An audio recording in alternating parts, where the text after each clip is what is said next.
All right, welcome to week three. And week three's lecture is going to focus on developing really basically a solid course syllabus.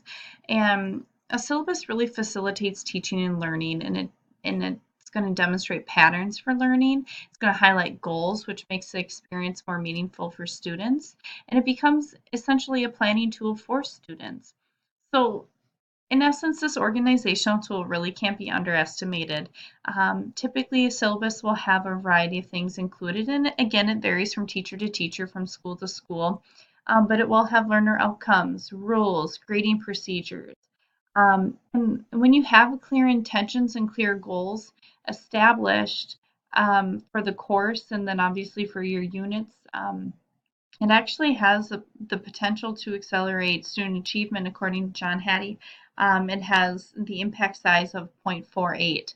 And this really means clear goals with your lesson planning, but if you're linking your course and you're being intentional here with your learner outcomes, you're going to, this also helps contribute to that. So I'm going to show you my example, and it's by far from perfect, but I wanted to highlight some of the things that I have.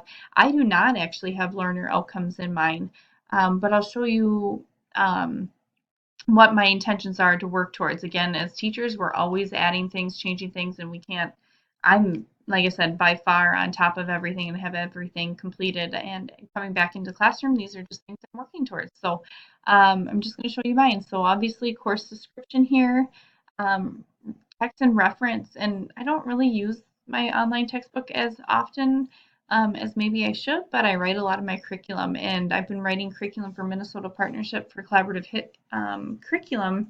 Been writing the World History course over the summer with another lady in the cities, and so I use a lot of those materials here. Student materials, what they need to bring, so those clear expectations, those rules. Here are my classroom rules for students. We talk about that. Um, my grading scale, and then talking about how students, they're not all apples, so I'm not all going to expect them to do the same. I'm not going to have the same expectations for students, so I don't ever want them to compare their work with other students because they're all different and have different capabilities. So I highlight that because that was one thing that I really noticed in my district that students really like to do, and I'm trying to prevent that from happening because I want them to know that they're different, and I'm going to push them to excel to their greatest potential and be their best self. Assessments, talking about just how will I assess, whether it be formative assessments and summative assessments. And then I do include this. So while I don't have learner outcomes, I do have students, their first assignment is to take this home and have mom or dad or a parent guardian go over this. And it shows them basically, how do you get into Schoology? How do you access the online textbook? Hey, we might be using social media in class, and here's some ways to earn extra credit. And then I have them sign off on it, because then it's a way for parents to get in the know. And then I send home parent access to Schoology. So what Schoology looks like then, which my end goal is in Schoology, I will post what you guys saw in last week's lecture, my curriculum map. I will post that and link that in here once it's all said and done. So here's just an example. So this is my world history course right now.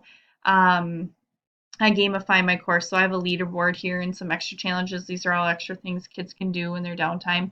Course resources, which then has in here like their weekly schedule and the syllabus in their textbook.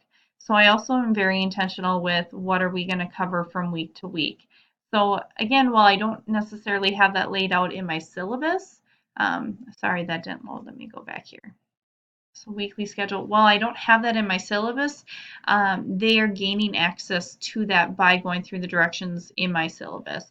I feel like it's a waste of paper to put it all in there when it's all digital. So here's my weekly schedule. So parents and um, students know exactly what we're going to be covering day by day, week by week. And then if you go into my units, you can see what we're covering, the assignments. You can see how they're aligned with standards right here, and certain benchmarks. And so I am building this course as I go. And like I said, it has the learner outcomes in there. And then I will specifically embed my curriculum map for parents and students to see as well.